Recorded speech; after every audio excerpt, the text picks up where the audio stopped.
ሰላም ጤና ይስጥልኝ ተመልካችና አድማጮች የቻናሌ ቤተሰብ ተከታታዮች ዓለምን በተመለከተ አሁን እየወጣ የሚገኝ መረጃ አለ።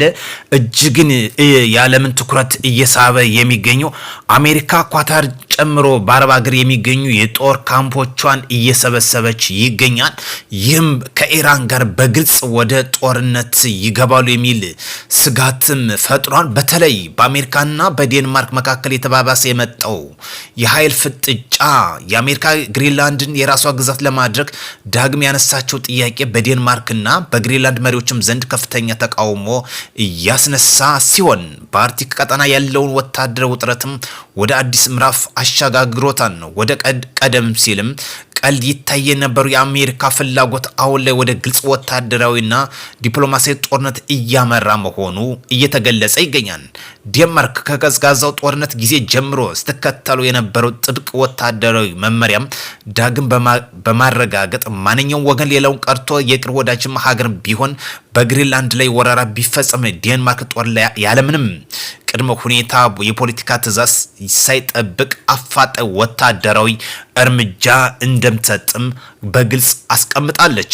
በተለይ አሜሪካ በዛሬው ምሽት ላይ በአረብ ሀገር የሚገኘው ወታደራዊ ቀጥታ እየሰበሰበች መሆኑ ከኢራንና ዴንማርክ ጋርም ቀጥታ ጦርነት እንደሚሆን እየተገለጸ ይገኛል።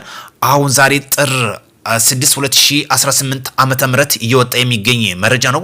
በአሜሪካ ኳታር ጨምሮ የአረብ ሀገራት የጦር ሰፈሮች ላይ የሚገኙ ወታደሮች እያስወጣች ትገኛለች።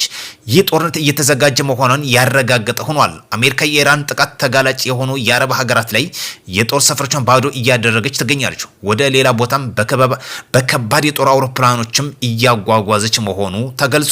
የአሜሪካ ኤምባሲ በሳውዲ አረቢያ የሚገኙ የአሜሪካ ከፍተኛ ጥንቃቄ እንዲያደርጉም ትዕዛዝ ከአሜሪካ በቀጥታ ተላልፏል።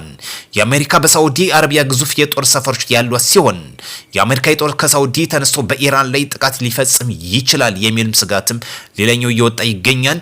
የኢራን ባጸፈው በሳውዲ የሚገኙ የአሜሪካ የጦር ኢላማዎችን እንደምትደበድብም ሌላ መረጃ እየወጣ ይገኛል። እናም የአሜሪካ በሳውዲ ለሚገኙ ዜጎች ከፍተኛ ጥንቃቄ እንዲያደርጉ መልእክቷን አስተላልፋለች። የኢራን የጦር በከፍተኛ ተጠንቀቅ ላይም እንደሚገኝ ተገልጿል። የኢራን ሚሳኤሎች ጥቃት እየተዘጋጁ ሲሆኑ የአየር ኃይሏን ለማጥቃትም ለመከላከል እንዲዘጋጁም ትዕዛዝ ተላልፏል። የኢራን እስላማዊ አብዮት IRGC እና የኢራን መከላከያ ሰራዊት የጦር ፊሽካ እንዲጠባበቁ በተጠንቀቅ ላይ መሆናቸው ተገልጿል። አሜሪካ የአውሮፓውያን የኢራን አብረዋት እንዲያጠቁ ጠይቃለች።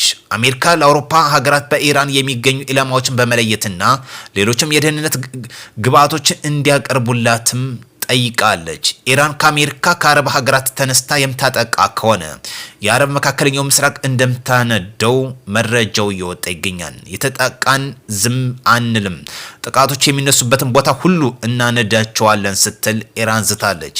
የኢራኑ ፓርላማ አፈ ጉባኤ መሐመድ ባጌር እንደተናገሩት ኢራን የአሜሪካ መመሸሸጊያ የሆነው መካከለኛው ምስራቅ ልታነደው እንደምትችልም ገልጿል። የተለያዩ ሀገራት ዜጎቻቸውን ከኢራን እንዲወጡ ጥሪ አቅርበዋል። አሜሪካ በኢራን የሚገኙ ዜጎች በቱርክ በኩል እንዲወጡ አዛለች። ህንድም ጨምሮ የተለያዩ የዓለም ሀገር ዜጎቻቸው ከኢራን በአስቸኳይ እንዲወጡ አዘዋል። የኩርድ ታጣቂዎችን በኢራን በኩል አድርገው ኢራንን ለማጥቃት ሲዘጋጁ ቱርክ በደህንነት መስሪያ ቤቷ በኤምአይቲ በኩል ከደረሰችበት በኋላ ለኢራን መረጃዎችን አሳልፎ በመስጠቷ የኢራን ጦር የኩርድ ታጣቂዎችን ተፋልሞ መመለስ ችሏል። ቱርክና ሩሲያ፣ አሜሪካና እስራኤል በኢራን ላይ ሊፈጸም ስላሰቡት ጥቃት አስጠንቅቀዋል። ሀገራቱ በየትኛውም ባወጡት መግለጫ ይህ የአሜሪካና የእስራኤል ጥቃት እጅግ አደገኛ ቀጠና ወደ ለየለት የውድመት ማዕከል እንደሚለወጥም መረጃው እየወጣ ይገኛል። የአሜሪካና የእስራኤል ጥቃት በ24 ሰዓት ውስጥ ሊፈጸም እንደሚችል ስማቸው እንዳይጠቀስ የፈለጉም የአውሮፓ ባለስልጣናትም መረጃውን እያወጡት ይገኛል። እጅግ ዓለምን ትኩረት አሁን በዛት ጥር 6 2018 ዓመተ ምህረት እየሳበ ይገኛል። ይህ ጦርነት ሶስተኛው የዓለማችን ጦርነት ወደ ለየለት ውስጥ ይገባን የሚልም ስጋትን እያጫረ ይገኛል። አሜሪካ